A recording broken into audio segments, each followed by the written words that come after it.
قال النبي صلى الله عليه وسلم يا أيها الناس قد فرض الله عليكم الحج فحجوا আল্লাহ নবী এই হাদিসের মধ্যে বলেন ইয়া আইয়ুহান নাস, হে মানব সম্প্রদায়, সমস্ত মানুষদেরকে মিন করে বলেন ইয়া আইয়ুহান নাস, হে মানব সম্প্রদায়, قد فرض الله عليكم الحج, তোমাদের উপর হজকে আল্লাহ তাআলা ফরজ করেছে।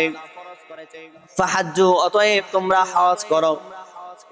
মুসলমান ভাইয়ের আমার, হজ যখন আমার আপনার উপর ফরজ হয়, আল্লাহ নবী অন্য হাদিসের মধ্যে বলেন যখন তোমাদের উপর হজ ফরজ হয় তখন তোমরা হজ করবা, সাথে সাথে উমরা করে নিবা।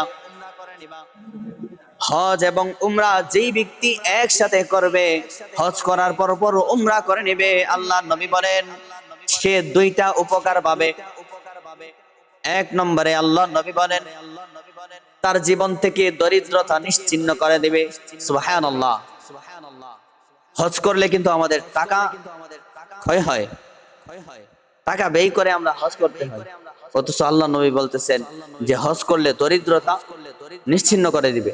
আল্লাহ নবী আরো বলেন যারা হজ করে, হজ করার সাথে সাথে উমরা করে নেই, অর্থাৎ পরপর হজ করার পরেই উমরা করে নেই, তার দরিদ্রতা নিশ্চিহ্ন করে দিবে এবং তার সমস্ত গুনাহ নিশ্চিহ্ন করে দিবে। সুবহানাল্লাহ।